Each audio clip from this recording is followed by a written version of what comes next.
Direct News TV. April 22, 2024. War, fear of war spur global military spending to new record, SIPRI report. The world spent $2.4 trillion on military forces last year, the highest amount ever recorded by the Stockholm International Peace Research Institute, SIPRI.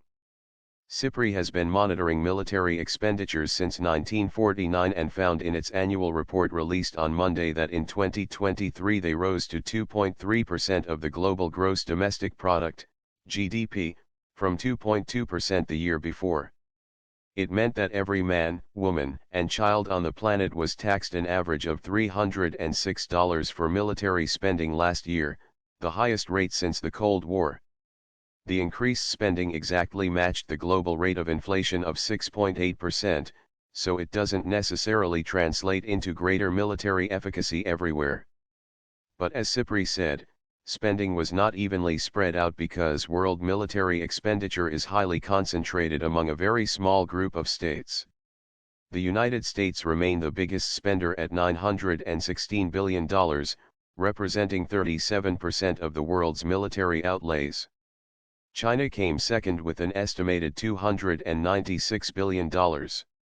Russia was third at $109 billion, although SIPRI considers this an underestimation due to the increasing opaqueness of Russian financial authorities since the full-scale invasion of Ukraine in 2022. India came fourth at $83.6 billion. The rate of increase in military spending was also uneven, with European budgets ballooning due to the war in Ukraine. The belligerents. Ukraine increased its defense spending by 51% to $64.8 billion, not including $35 billion in military donations from allies. That meant it was devoting 37% of its GDP and nearly 60% of all government spending to defense, SIPRI said. Despite financial aid from Europe, the US and the International Monetary Fund, this was a remarkable feat given that Ukraine lost 7 million taxpayers and, according to World Bank figures, a fifth of its economic output in 2022, the first year of the war. The toll on Russian society was far lower.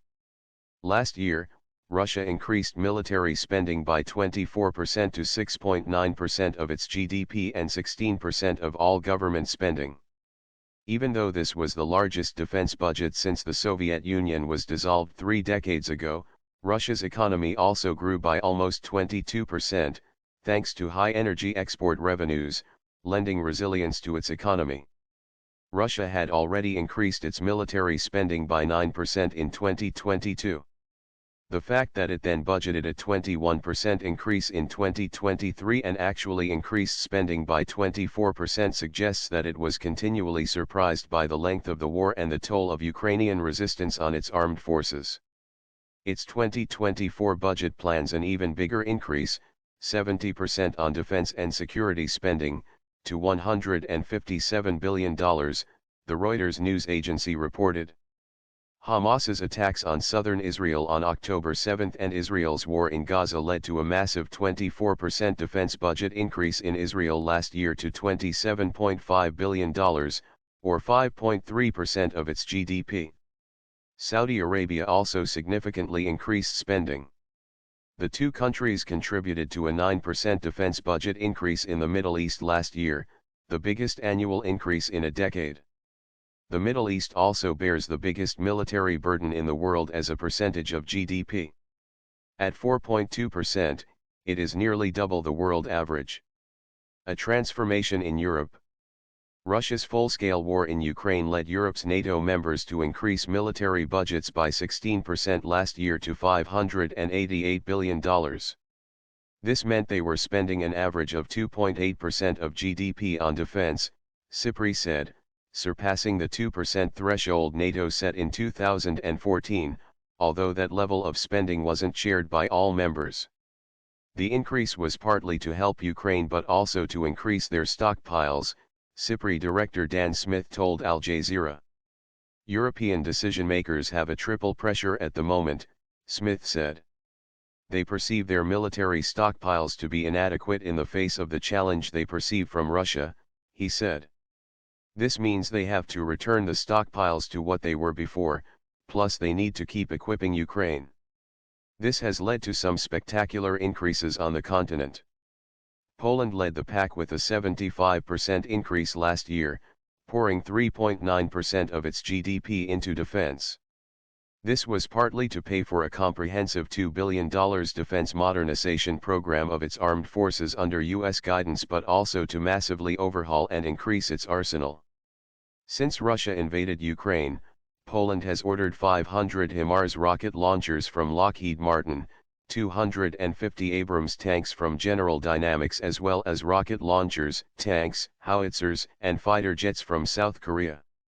In 2020, it signed a $4.6 billion deal for F-35 multi-role fighter jets from Lockheed Martin. Finland, which shares NATO's longest border with Russia, also massively upped defense spending by 54%, to 2.4% of its GDP. It, too, bought the F-35 as its next-generation jet as well as air defense systems, tripling procurement spending in a year.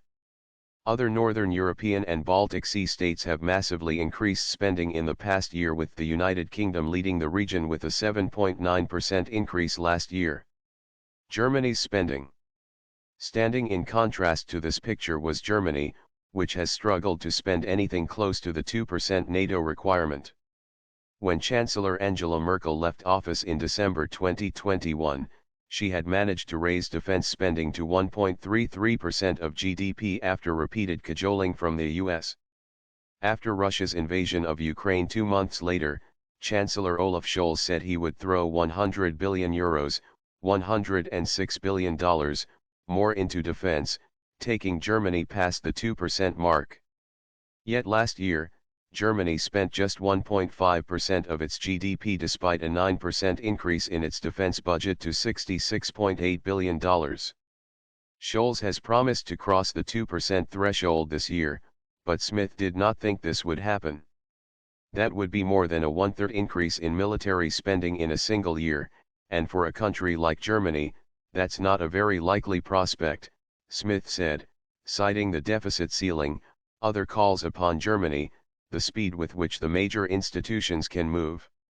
Germany's constitution forbids its governments to create annual deficits of more than 0.35% of GDP, essentially requiring balanced budgets.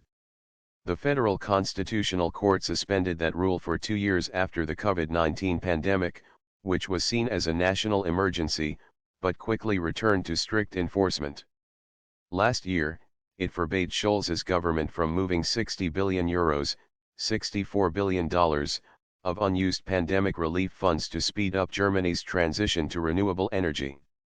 This is not a simple problem to solve, Smith said. It's legal, political, and industrial. An existential threat. SIPRI figures show that in terms of recognizing Russia as a strategic threat, the penny has dropped at different times for different European governments. After Russia's 2014 annexation of Crimea, Latvia, which shares a border with Russia, began massive annual defense budget increases, almost tripling spending to $822 billion in 2022. It was a similar story in neighboring Lithuania, which shares a border with the Russian territory of Kaliningrad, and almost quadrupled spending to $1.7 billion in 2022. Romania, which shares a border with Ukraine, doubled its defense spending in that period to more than $5 billion. The closeness of the Russian threat could explain why defense spending last year increased by 31% in Eastern Europe, triple the rate of Western and Central Europe. Eastern European spending has generally been higher in proportion to GDPs than in Western Europe because the economies are smaller in addition to threat perceptions being higher. Greece, for instance, maintains a defense budget of 3.7% of its GDP because of a perceived threat from neighboring Turkey. With the exception of Germany, though, Western Europe has slowly come around to the Eastern point of view. The UK and France see Russia as a threat. The official EU position aligns with that of Eastern Europe. EU security is also at stake, EU Foreign Policy Chief Josep Borrell wrote on X after a meeting of the G7 on Thursday. Russia represents an existential threat to us. My name is Kingsley. Please like, share, subscribe and hit that notification bell so you can be the first to be notified whenever we post. You won't regret it.